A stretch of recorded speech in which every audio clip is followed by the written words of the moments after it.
singa baca jira. Ragani qabda jalli te gafate. Raga qabachu ulfa lakku gara qabachu si ammo video tu jira tan hoggana wajira party Birayina.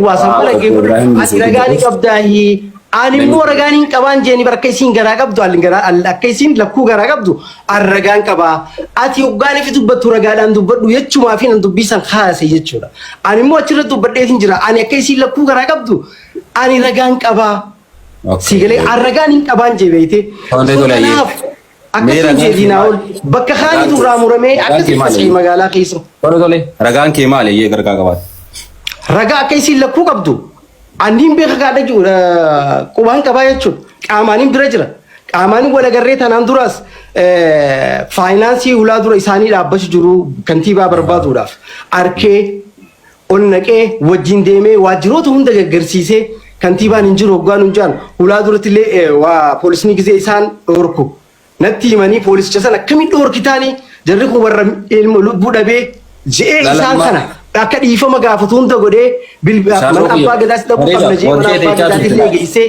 wanta damee caa sirriidhaan bakka tanatti gartee wantiin akka addaan baastu barbaade amma kun waan faamilii siitii wajjin wal argitee gartee walitti dhufeenya isin qaban ibsaa jirta kana gama boodaatti illee isin gaafadha waa'ee ragaa ulfa lakku nuti ragaa qabnaa jechuun xiyya mirkaneeffannee nuti ragaadhaan haasa'u jirra ati garuu tu ragaadhaa hin qabduudha ati ragaan qabduus ta'e haasa'inidha kan hin jechuu barbaade jechirratti nuti ragaa qabnaa nuti ragaa qabna akka isin ulfa ragaa qabdu nuti ragaa qabna ati immoo ragaan ati qabdu yoo jiraate fidiidhaan kan hin jechuu jiru isaa na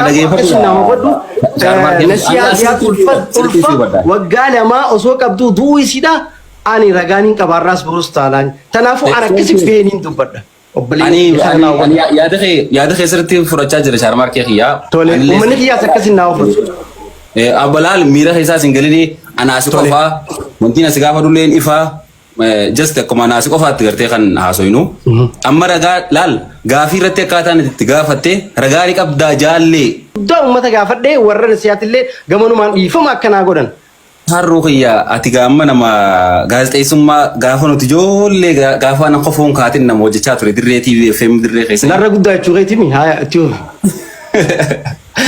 lakkisa koo adeemsa haasawaa gartee moora na caalaa beekta waa hundaa kana deemanii abshir maara koon qabu wanti gartee ragaani qabdaa waggaattu churatti wanti san hin jiru akka waan jettuu fakkaatti amma meeree ragaaniin qaba eegeette shaarru ragaa qaba garaa qabaachuu isiidhaa sanii faamilii isii qaamaa wal harkitee osoo hin tahiini ragaan ati qabdu waraqaa mana akimaatiin deeggaramteedha moo shaarroo moo nasiyaa osoo isiin hin ajjeefamin dura nasiyaa beeyta. Eewwaas ani ulfaa ilmaan lama garaa qabaachuu isiidha akka gaaritti akkaniin beeke warreen isaanii wajjin jiru qaama dhimmi ilaallatu isaanirraa sirritti ragaa qabatama qabaadheetii jechuudha. Tanaafuu kanaanin mirkaneeffadhe. Keessattuu warri isaanii akka gaarii irra deebiseetillee naaf himee jira. Akkasitti ragaa san qabaachuu danda'e ulfa daa'imman lama akka qabdu jechuudha. Tanaafuu diinaa wal akkasiin naa hubadhu. Taate shaarroo kuyyayyee gaafii itti aanutti. Isaan cinaa dhaabbadhee abbaa nasiyaa Ziyaadif ilma ta'uu akkaan qabu ammallee kun uummata Oromootiif waadaan gale jechuudha. Hayyee wahuma kana wajjin wal qabatee wama jechaasii kana wajjin wal qabatee sooshaal miidiyaa kanarra guyyaa afuran dabran kana namoonni hedduun sagaleenis TikTok live irratti haasawaa turanii karaa Facebookaatiinis barreessaa turanii Sharmarkeen qaama warra nasiyaa ajjeeseeti isaanii wajjin jira gurbaan nasiyaa ajjeesee fi inni shanyi takka balbala takka ajaanii dirata deebiini hoggaa dubbatan dhagayaatiin ture viidiyoo illee ni jirti waan kana akkamitti fagootame.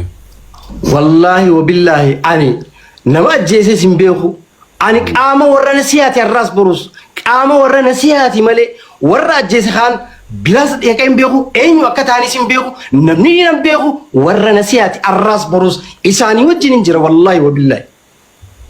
Okay qaamni ajjeesan eenyuutti yaadda? Abon qaama ajjeese qaama mootummaati kan dhageeti. Qaama mootummaati redhawaati moo haa ajjeese qaama kamire? Qaama mootummaa naannoo Somaaliyaa akka ta'e haa dubbatamee jiraame kun. Okay. Saniifooti qaamota isa jeesanii wajjin jechuun wajjin hojjetaa osoo hin tahin dhiiga qabaadha wanti nan dhiiga takkallee akkaniin qabu qaama warra nasihaa wajjin hin qabu. Diinaa ol arras barus isaanii wajjin hin jira. Arras barus. Thank you wayyee. Gaafii teenyatti oofna. Atilleen guddiseen si galateeffadha. Yoo rabbi jee sagantaa bal'inaanis akka gaarii ni haasofne diinaa ol keenya. Taate akka jette viidiyoo irratti waan nuti keessaan dalagaa jirru quba qabdaa jaallee jettee ni turte. Eewwaas joollee teenyaa jira. Gaafiin fitaaf. Nuti warri laal bakka nuti jette sanii fi waan dalagaa jiru bakka san gaafii lama nuti warri jette sii fi eenyu wanti dalagaa jirtanoo maali?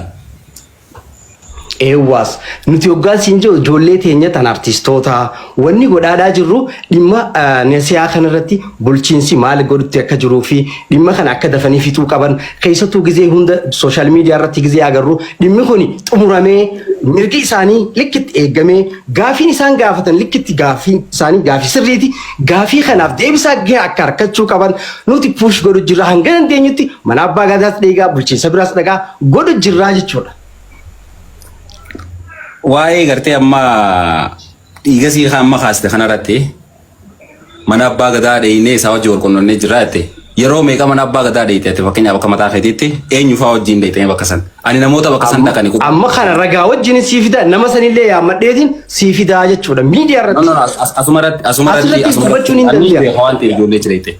Ayyee mana abbaa gadaa tanaan dura isaanumaa wajjinuu isaanuu fuudhee geesseen hin beeka itti aansee ammas obboleessa kiyya dursaa isaan fa'aa wajjin deemee dhaqeetiin jira.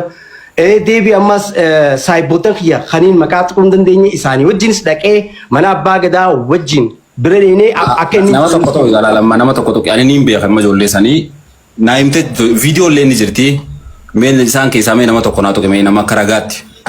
Fakkeenyaaf amma khaliifaa fudhachuu ni dandeessa. Khaliifaadhaa wajjin wanti mana abbaa gadaa dheeyitanii fi dhimma nasihaa kana moo dhimma biraati amma dhimma biraa irratti illee gartee yeroon dheeyitan ni jirti dhimma kana irratti dheeyitanii abbaa gadaatii wajjin waan haasoftan ni jira shamartii ayyi dhimma nasihaa abbaa gadaa wajjin haasa'uudhaaf dhimma kana irratti abbaan gadaa hin turre garuu namoota achi wajjin jiranii jira abbootii gadaa wajjin haa jiran isaanii wajjin garuu haasofnee jirra. Abbaa gadaatii wajjin haasofne. Abbaan gadaa hin jiru nuun jaanii ture haa guyyaan hin dhaqu jechuudha. Eenyu faana warri bakka san turanii warra abbaa gadaatii gad jira keessa. Maqaa isaanii ni yaadadhu siimuu ni dandeenya guyyaa biraa. Okay ayyee. Tabiraa viidiyoo sana irratti wanti jette takka sabaaf sablammii walitti hin buusinaadha jette. Sabaaf sablammii walitti hin buusinaa warri jetteeni namoota gartee waa'ee nasihaa gaafatu warra achi sibira jirurraa kaasee hanga gubbaatti warra jiru jechuudha warra biyya keessaas biyya biraatiis warra jiru guutuudha. Sabaaf sablammii kan walitti buutu erga namni ajjeefame booda haqa isii gaafachuudha moo namoota okay diinaa ol laala asirratti sammuu tasgabboyteen qalbii tasgabboyteen yoo dhaggeeffannu taate sabaaf sablammoota walitti buusuun mirga gaafachuudhaaf mirga nam takkaa gaafachuudhaaf nama wajjeenee osoo hin taane tasgabbiidhaan akkumaan reefuun tana dubbadheetti tasgabbiidhaan waan barbaachisu hundaa'u bulchiinsa keenya namoota qaama dhimmi ilaallatu gaafachuu ni dandeenya. Sabaaf sablammoota walitti buusuu garuutu akkanatti gaarii miti jechumaan biyyi teenya Dirreedawaan biyya jeequmsaa akka hin taane nagayaan akka wanni nuti nama bobbohee galu lubbuun nam takkaa akka waa takka hin taane nama jaalatu keessaa tokko waan hin ta'eef kanuma kan hin jee'uu barbaade.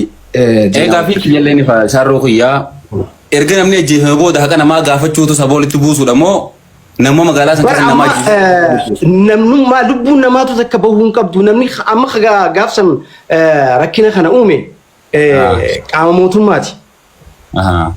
Hanga dandeenyutti qaamni mootummaa keessa namoonni jiranis akka sabaa fi sablammoonni walitti hin buuneef isaanis gumaacha gama isaanii godhuu qaban hawaasni keenyaas akkasuma gumaacha godhuu qaban yaada jedhu yaadni kiyya gabaabdumatti san. Hayyee taate sabaa sablammoonni ammaan tanagaa haala amma jiru kanatti walitti ni bu'amoo walitti hin bu'ettee yaaddo wantiin kana si gaafadhee fi micoo san qaama biraatu ajjeese jettee qaamni ajjeesan hanqa ammaatti qoratamee ifan baanee baatii sadii keessa jirra haala amma jiru